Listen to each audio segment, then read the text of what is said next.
আসসালামু আলাইকুম প্রিয় শিক্ষার্থীরা, আর লার্নিং থেকে সবাইকে শুভেচ্ছা জানিয়ে শুরু করছি আমাদের চতুর্থ শ্রেণী আমার বাংলা বইয়ে। আজকে আমরা যে গল্পটি পড়ব তা হলো আজকে আমার ছুটি চাই। তাহলে প্রিয় শিক্ষার্থীরা, তোমরা অবশ্যই গল্পটি ভালোভাবে পড়বে।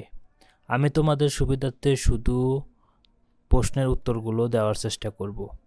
তাহলে প্রিয় শিক্ষার্থীরা, অনুশীলনী একে বলা হয়েছে ক, চিঠি কয়েক রকমের হতে পারে, যেমন ব্যক্তিগত চিঠি, পারিবারিক চিঠি, নিমন্ত্রণ পত্র, ব্যবসায়িক চিঠি, দাপ্তরিক চিঠি, অনুরোধপত্র বা আবেদনপত্র ইত্যাদি। খ, চিঠির মধ্যে সাধারণত কয়েকটি অংশ থাকে, যেমন ১. যেখান থেকে চিঠি লেখা হয়েছে সেই জায়গার নাম, ঠিকানা ও তারিখ। ২. সম্পাদন বা সম্ভাষণ। ৩. মূল বক্তব্য, ভিতরে যে কথাগুলো থাকে। ৪. বিদায় সম্ভাষণ, পত্রের ইতি টানা। ৫. প্রেরকের যে চিঠি পাঠাচ্ছে তার নাম ও ঠিকানা। ৬.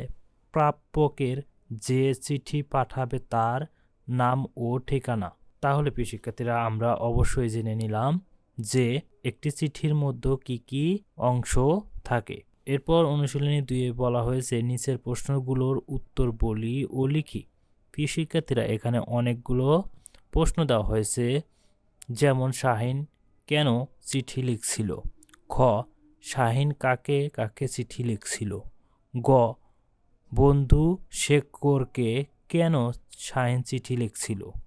ঘ, চিঠি লেখার ফলে শাহিনের কি লাভ হয়েছিল। চিঠিতে সাধারণত কয়টি অংশ থাকে।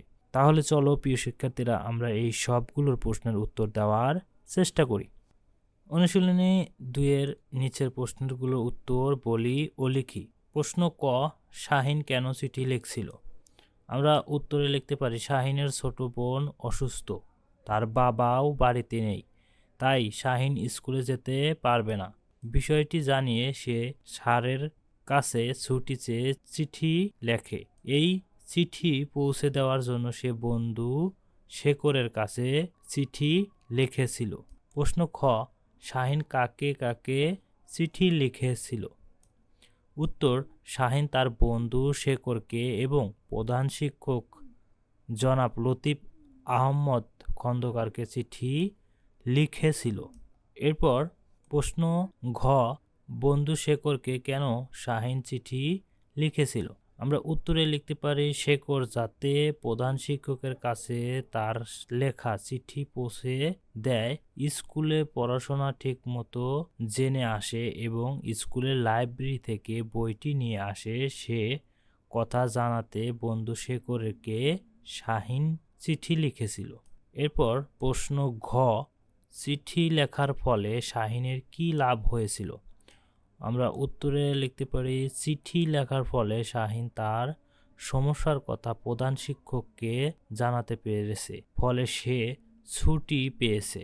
অন্যদিকে বন্ধু শেখরকেও তার সমস্যার কথা বোঝাতে পেরেছে।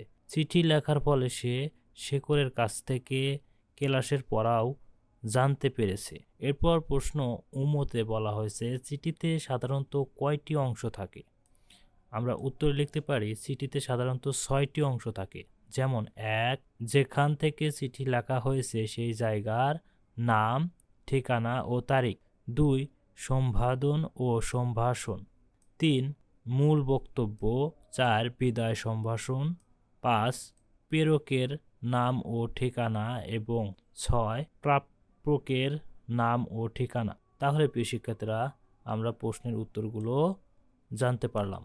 এরপর অনুশীলনী ৩-এ বলা হয়েছে শূন্যস্থান পূরণ করি। প্রিয় শিক্ষার্থীরা, আমি এখানে চিঠিতে যে অংশগুলো থাকে বা লিখতে হয় সেই অংশগুলো আমি আগে থেকেই লিখে নিয়েছি। যেমন চিঠিতে প্রথম অংশ জায়গার নাম, ঠিকানা ও তারিখ। দ্বিতীয় অংশ সম্পাদন ও সম্ভাষণ। তৃতীয় অংশ মূল বক্তব্য। চতুর্থ অংশ বিদায় সম্ভাষণ। পঞ্চম অংশ প্রেরকের নাম ও ঠিকানা। ষষ্ঠ অংশ প্রাপকের নাম ও ঠিকানা। এরপর অনুশীলনী ৪-এ বলা হয়েছে পত্র লিখি। কতে বলা হয়েছে দাদুর কাছে একটা ব্যক্তিগত চিঠি লিখি। খ, পাশের স্কুলের সাথে অনুষ্ঠিত ফুটবল খেলা দেখার জন্য চতুর্থ শ্রেণীর পক্ষ থেকে ছুটি চেয়ে প্রধান শিক্ষকের নিকট একটা আবেদনপত্র লিখি। তাহলে প্রিয় শিক্ষার্থীরা, আমরা একটি ব্যক্তিগত চিঠি কিভাবে লিখতে হয় তা আমরা দেখব, এবং খ, আমরা পাশের স্কুলের সাথে অনুষ্ঠিত ফুটবল খেলা দেখার জন্য ছুটি চেয়ে আবেদনপত্র কিভাবে লিখব তা আমরা চলো দেখে নেই। ক, দাদুর কাছে একটা ব্যক্তিগত চিঠি লিখি। উত্তর নিচের নমুনা অনুযায়ী নিজে লেখার চেষ্টা করো। প্রিয় শিক্ষার্থীরা, এখানে আমি আমার মতো করে একটি চিঠি লিখেছি। তুমি তোমার মতো করে এই চিঠির নমুনা অনুযায়ী তুমি তোমার মতো করে একটা চিঠি লিখতে পারো। যদিও দাদু, কেরানীগঞ্জ, ঢাকা, এখানে তারিখ দেওয়া হয়েছে যে তারিখে চিঠিটি লেখা হয়েছে। আমার সালাম নেবেন, আশা করি ভালো আছেন। অনেক দিন আপনার কোনো চিঠি পাইনি, তাই লিখলাম। আপনার শরীর কেমন? বাড়ির সবাই কেমন আছে? শীতকাল এসে পড়েছে, একটু একটু শীতও পড়েছে। গ্রামের শীত কেমন লাগছে? আমাদের খেজুর গাছগুলো থেকে রস সংগ্রহ করা হয় কিনা জানাবেন। আমার বার্ষিক পরীক্ষা শেষ হলেই স্কুল ছুটি। শীতের ছুটিতে আমরা খেজুরের রসের পিঠা পায়েস খাবো। ইতি আপনার আদরের সজীব। এখানে প্রেরক যে লিখেছে তার নাম এবং কোথা থেকে লিখেছে এবং পোস্ট কোড, এবং যার কাছে চিঠি পৌঁছাবে তার নাম এবং তার ঠিকানা এবং পোস্ট কোড। এরপর খতে বলা হয়েছে পাশের স্কুলের সাথে অনুষ্ঠিত ফুটবল খেলা দেখার জন্য চতুর্থ শ্রেণীর পক্ষ থেকে ছুটি চেয়ে প্রধান শিক্ষকের নিকট একটা আবেদনপত্র। তাহলে চলো আমরা একটি নিচে নমুনা অনুযায়ী নিজে লেখার চেষ্টা করো। এখানে যে নমুনা দেওয়া হয়েছে তোমরা এভাবেই তোমাদের মতো করে আরেকটি আবেদনপত্র লিখতে পারো। প্রথমে তারিখ দেবে, এরপর বরাবর প্রধান শিক্ষক, জে.বি. সরকারি প্রাথমিক বিদ্যালয়, তোমরা তোমাদের স্কুলের নাম লিখবে। বিষয়, পাশের স্কুলের সঙ্গে অনুষ্ঠিত ফুটবল খেলা দেখার জন্য ছুটি চেয়ে আবেদন। জনাব, বিনীত নিবেদন এই যে আমরা আপনার বিদ্যালয়ের চতুর্থ শ্রেণীর নিয়মিত ছাত্র। পাশের স্কুলের সঙ্গে আমাদের একটি প্রতি ফুটবল ম্যাচ অনুষ্ঠিত হতে যাচ্ছে। আমরা সেখানে গিয়ে ওই খেলার উপভোগ করতে চাই।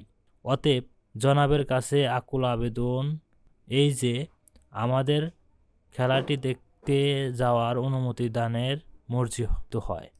বিনীত আপনার বিদ্যালয়ের চতুর্থ শ্রেণীর ছাত্রদের পক্ষে রফিক, শফিক, কামাল। তাহলে প্রিয় শিক্ষার্থীরা, তোমরা এভাবে একটি আবেদন পত্র লিখতে পারো।